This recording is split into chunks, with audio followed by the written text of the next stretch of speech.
The elevator doors closed with a soft metallic sigh, and as they began their slow descent, Daniel Harper felt something inside him collapse in complete silence. His shoulders stayed straight, his face calm, but his heart was pounding with the kind of shame that burns hotter because no one else can see it. Just 10 minutes ago, he had walked into one of the tallest glass towers in the city with a thin folder under his arm and a fragile hope stitched together from sleepless nights and quiet prayers.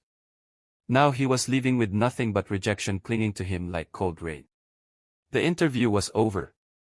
He had failed. And the future he was trying so desperately to secure for his daughter felt farther away than ever. Before the story goes any further, if you believe in kindness, second chances, and the power of unexpected moments to change a life, please take a second to like this video, share it with someone who needs hope today, subscribe to the channel for more emotional stories like this, and tell us in the comments where you are watching from. Your support means more than you know. Daniel stepped out of the building and into the rush of the city, where people moved fast with purpose, as if everyone else knew exactly where they were going. He adjusted the strap of his worn leather bag on his shoulder and began to walk, not toward the bus stop just yet, but aimlessly, because going home too soon felt like admitting defeat. He was 34 years old, a widowed single father, and every day of his life revolved around his 8-year-old daughter, Lily. She was the reason he woke up before dawn, the reason he learned to stretch a single paycheck into something resembling stability, and the reason rejection hurt so deeply. This job was supposed to change everything. Better hours. Health insurance. A future where Lily would not have to hear him whisper apologies to the ceiling at night. The interview itself had been brutal in its quiet politeness. Daniel had answered every question honestly, maybe too honestly. He spoke about gaps in his resume caused by hospital visits and school pickups, about working night shifts and freelancing whenever he could. He noticed the subtle glances, the tightening smiles, the unspoken doubts. When it ended, the handshake felt hollow. He knew before he stood up that he had not been what they were looking for. Not polished enough. Not ambitious enough. Not unburdened enough. Inside the top-floor office, far above the noise of the street, Alexander Wright remained seated at the conference table, staring at the closed door Daniel had just walked through. Alexander was a billionaire CEO, known across the business world for building an empire from almost nothing. His face appeared on magazine covers, his quotes circulated in leadership seminars, and his name alone could move markets. Yet in that moment, none of that mattered. What lingered was the look in Daniel's eyes when he spoke about his daughter, a look Alexander recognized all too well.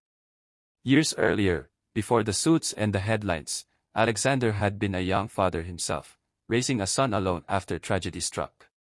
He remembered missed opportunities, sleepless nights, and interviews where he had been judged not by his skills but by his circumstances. Somewhere along the way, success had hardened him. Today's interview process had been delegated, optimized, stripped of emotion. And yet something about Daniel had pierced through that armor. Alexander stood abruptly, ignoring the puzzled looks from his assistants as he walked past them and toward the elevator. A strange urgency pushed him forward, the kind that does not come from logic but from instinct. He felt that if he let this moment pass, he would regret it far more than any business mistake. Daniel had almost reached the corner when he heard footsteps behind him, fast and uneven, completely out of place among the city's rhythm.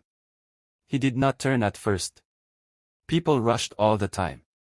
But something made him slow down, a quiet pull he could not explain. When he finally looked back, the sight stunned him. The CEO himself, the man whose name was etched on the building, was hurrying toward him, tie slightly loosened, expression unreadable but intense. The world seemed to narrow into a single, suspended moment. Daniel's first instinct was embarrassment. He assumed something was wrong, that perhaps he had forgotten a document or made a mistake. His chest tightened as old insecurities rose to the surface. But Alexander stopped just a few steps away, slightly out of breath, and studied him with a seriousness that felt deeply personal rather than professional. What followed was not a formal apology or a rehearsed corporate line. It was something raw and human. Alexander explained, without dramatics, that the interview had been handled poorly, that the system they relied on was good at measuring credentials but terrible at understanding people. He admitted that Daniel's honesty, the very thing that may have cost him the job, had stayed with him. He spoke about responsibility, about resilience, about the quiet strength it takes to keep going when no one is watching. Daniel listened, stunned, unsure whether this was real or some strange misunderstanding. He had walked away already preparing himself to tell Lily that nothing had changed. Now, standing on a busy sidewalk with traffic roaring past, his life seemed to pause, balanced on the edge of something new.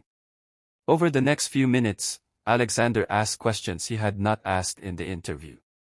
Not about weaknesses framed as strengths, but about real life.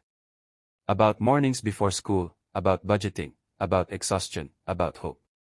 Daniel answered the same way he always did, with honesty born from necessity. He spoke about teaching Lily kindness even when the world was unkind, about wanting to be someone she could look up to not because he was successful, but because he never gave up.